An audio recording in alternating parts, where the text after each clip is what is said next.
SIR শেষ হওয়ার পরে ভোটার লিস্ট বেরিয়ে যাবে। যে কোনো দিন নির্বাচন কমিশন বিধানসভার মেয়াদ শেষ হওয়ার 6 মাসের মধ্যে নির্বাচন করতে পারে। সাংবাদিক বৈঠকে মন্তব্য বিরোধী দলনেতা শুভেন্দু অধিকারী। এসআইআর শেষ হওয়ার পরে প্রথমে ড্রাফট ভোটার লিস্ট বেরোবে, লাইক বিহার। ক্লেম অবজেকশনের জন্য 15 দিন বা 1 মাস থাকে, তারপরে একটা ফাইনাল ভোটার লিস্ট বেরোয়। ফাইনাল ভোটার লিস্ট বেরোনোর পরে যে কোনো দিন নির্বাচন কমিশন বিধানসভার মেয়াদ শেষ হওয়ার 6 মাসের স্প্যানের মধ্যে নির্বাচন করতে পারে। পশ্চিমবঙ্গের ক্ষেত্রেও 20-25 এপ্রিলের মধ্যে সমগ্র প্রক্রিয়া না শেষ করলে 5 তারিখ থেকে রাষ্ট্রপতি শাসন অটোমেটিক কোর্সে হয়ে যাবে, রাজ্যপালের হাতে শাসন ক্ষমতা চলে যাবে। তাই এখানে এসআইআর হওয়ার পরেই 3 মাস, 2 মাস, 6 মাস এসব কোনো গল্প নেই। এবারে এসআইআর করতে গিয়ে আগে পরে হতে পারে, সেটা বিএলওদের কাজের পরিবেশ এবং কতটা সুষ্ঠুভাবে এই রাজ্যের প্রশাসন এবং শাসক দল এসআইআর করতে দেবে তার উপর নির্ভর করছে ভোটার তালিকা চূড়ান্ত কবে বেরোবে। কিন্তু ভোটার তালিকা চূড়ান্ত যদি না বেরোয় ফেব্রুয়ারি মাসের মধ্যে, ফেব্রুয়ারি মাসের শেষ সপ্তাহে যদি নির্বাচনী নির্ঘণ্ট না বেরোয়, এপ্রিল মাসের 25 তারিখের মধ্যে পুরো নির্বাচন প্রক্রিয়া শেষ না হয়, তাহলে অটোমেটিক কোর্সে রাষ্ট্রপতি শাসন অর্থাৎ গভর্নরের হাতে রাজ্য চলে যাবে। এসআইআর নিয়ে কোনো আপত্তি নেই, তবে এসআইআর 2.5 মাসের মধ্যে শেষ করতে হবে, এটা নিয়ে আমাদের ভয় আছে। মন্তব্য কারামন্ত্রী চন্দ্রনাথ সিনহার। হয়তো আমি বিকেলে বা কালকে ডেট দিয়ে যে কবে থেকে এসআইআর শুরু, তারা আশা করি কালী পুজোর আগে এসআইআর শুরু তারা করে দেবে। এবং সমস্যাটা অন্য জায়গায়, এসআইআর হোক, আমাদের আপত্তি নেই, কিন্তু যেটা 1.5-2 বছরের পর সেটা 1.5-2 মাসের মধ্যে কমপ্লিট করবে, এইখানে আমাদের ভয় নেই। হয়তো এই সপ্তাহ থেকেই এসআইআর শুরু হয়ে যাবে। তাই আপনারা এসআইআর নিয়ে ভাবুন। বিএলএ যেগুলো দিয়েছেন, দরকার হলে আমি কোন কমিটিদের বলবো, সবাই কি বলবো যে দরকার হলে যে একবার দুপুর পাঠিয়েছে বা সিন্ধি পাঠিয়েছে, তাদের দেখে একবার ঝালিয়ে নাও যে তাদের কাজটা কি। সারা ভারতে ভোটার বাড়ে 7% হারে। পশ্চিমবঙ্গে বাংলাদেশের পাশের জেলায় ভোটার বৃদ্ধি হয় 20 থেকে 30% হারে। রোহিঙ্গা অনুপ্রবেশকারীদের নাম বাদ যাবে ভোটার তালিকা থেকে, আজ সওয়াল করেছেন সাংবাদিক বৈঠকে বিরোধী দলনেতা শুভেন্দু অধিকারী। পাল্টা কি বলেছেন শশী পাজা? পরপর। গোটা ভারতবর্ষে আপনার জন্ম হার অনুযায়ী ভোটার তালিকার বৃদ্ধি হয়েছে। পশ্চিমবঙ্গে 1 জন জন্মেছেন, 2.5 জন ভোটার হয়েছে।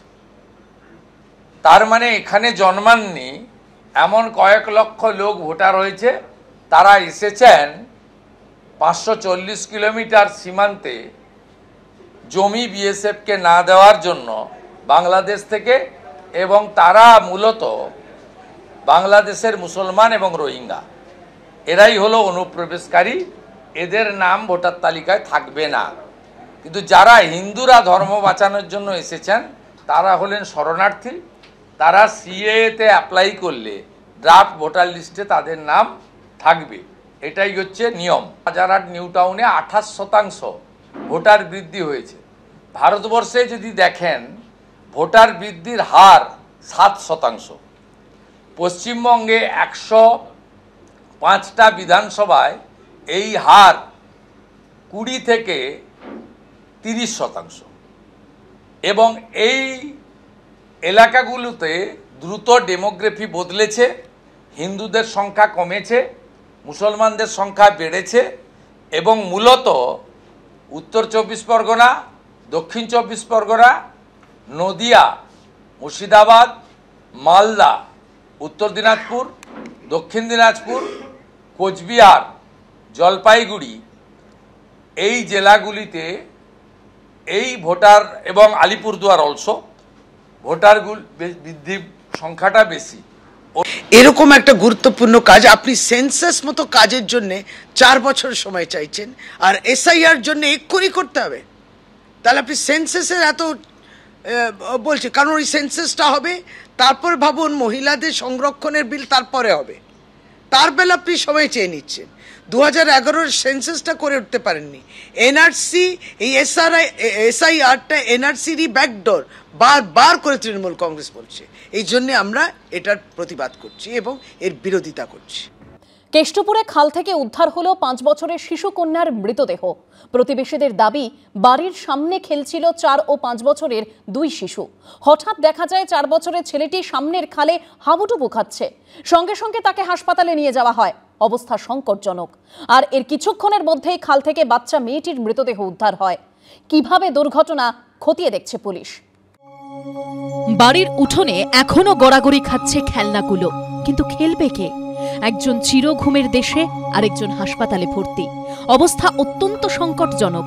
কেষ্টপুরের কৃষ্ণপুর রাজবংশী পাড়ার এই বাড়ির সামনেই বুধবার সকালে খেলছিল পাশাপাশি বাড়ির 2 শিশু। একজনের বয়স 5, আরেকজনের 4।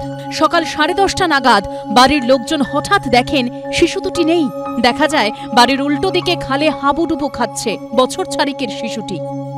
কেষ্টপুরে মর্মান্তিক দুর্ঘটনা। বাড়ির মধ্যে খেলছিল বালক বালিকা এবং তার পরবর্তীকালে হঠাৎ করে বাড়ির সদস্যরা দেখতে পান যে তারা কেউ বাড়িতে নেই। এর পরবর্তীকালে এই যে বাড়ির যেখানে ঠিক বাড়ির সামনেই এইরকম ছোট্ট অংশ রয়েছে, তার পাশে একটা খাল রয়েছে। সেই খালে যখন দেখতে পায় যে বালককে ভাসতে, বালককে সঙ্গে সঙ্গে উদ্ধার করা গেলেও বালিকাকে যখন উদ্ধার করা হয় হাসপাতালে নিয়ে গেলে চিকিৎসকরা মৃত বলে জানায়। বাচ্চাটাকে পাওয়া যাচ্ছে না। এবার স্বাভাবিক তখন জল আছে, জলের মধ্যে খুঁজতে হবে। জলে খুঁজতে গিয়ে আপনার ছেলেটাকে পাওয়া গেছে, মেয়েটাকে পাওয়া যায়নি। তখন তার মধ্যে প্রায় 1-1.5 ঘন্টা পরে তাকে পাওয়া গেছে। খেলছিল খেলতে খেলতে ওখানে গিয়ে বসেছিল। থেকে ওদের কি হয়েছে জানি না, হয়তো একজন পড়ে গেছে আর একজনকে বাঁচাতে গেছে। ছেলেটা বেঁচে গেছে, মেয়েটা মারা গেছে। তাকে উদ্ধার করে হাসপাতালে নিয়ে যাওয়া হয়। খানিকক্ষণ পর খাল থেকে উদ্ধার করা হয় 5 বছরের শিশু কন্যাকে। হাসপাতালে নিয়ে গেলে চিকিৎসকরা তাকে মৃত ঘোষণা করে। খেলতে খেলতে বাইরে গিয়েছে, দরজাটা লাগা ছিল, বাইরে গিয়েছে। বাইরে যাওয়ার পরে কিছুক্ষণ পর আমি বাইরে গিয়েছি, আমি আর হাত দিতে পাইনি। আমার মেয়েকে, 2 বাচ্চাই পাইনি আমি। একটাকে পেয়েছে, একটাকে আগে হাসপাতালে নিয়ে যেয়েছে। ওকে সঙ্গে সঙ্গে যা ভেসে গিয়েছে, সঙ্গে সঙ্গে নিয়ে হাসপাতালে নিয়ে গিয়েছে। তারপরে আমি খোঁজাখুঁজি করার পরে, অনেক খোঁজাখুঁজি করার তারপরে এই তো পেলো, কিছুক্ষণ হলো। তারপরে হাসপাতালে নিয়ে গেল। হ্যাঁ, হাসপাতালে নিয়ে গেল। এইটার কোনো ব্যবস্থা হলে আমাদের জন্য খুব সুরক্ষিত। আমাদেরও ছোট ছোট বাচ্চা আছে। আমরা একটা জিনিস চাইছি, এই জিনিসটা নয় জলটা বন্ধ হয়ে যাক, আর না হলে তাদের জন্য যদি তারা সেরকম ব্যবস্থা নেন তাহলে পুরো নেট টেট দিয়ে পুরো সুরক্ষিত যাতে আমরা থাকতে পারি। তো আমাদেরও বাচ্চা যখন তখন একটা বিপদ হলো। গুরুতর অসুস্থ অবস্থায় হাসপাতালে ভর্তি রয়েছে 4 বছরের ছোট্ট শিশুটি। পার্থপ্রতিম ঘোষের রিপোর্ট, এবিপি আনন্দ, কলকাতা। রসায়নে নোবেল পুরস্কার পেলেন 3 দেশের 3 বিজ্ঞানী। সুসুমু কিটাগাওয়া, রিচার্ড রবসন ও ওমর এম ইয়াঘিকে রসায়নে নোবেল। সুসুমু কিটাগাওয়া জাপানের, রিচার্ড রবসন অস্ট্রেলিয়ার এবং এম ইয়াঘি আমেরিকার বিজ্ঞানী। ধাতব জৈব কাঠামো নিয়ে গুরুত্বপূর্ণ গবেষণার জন্য নোবেল পুরস্কার।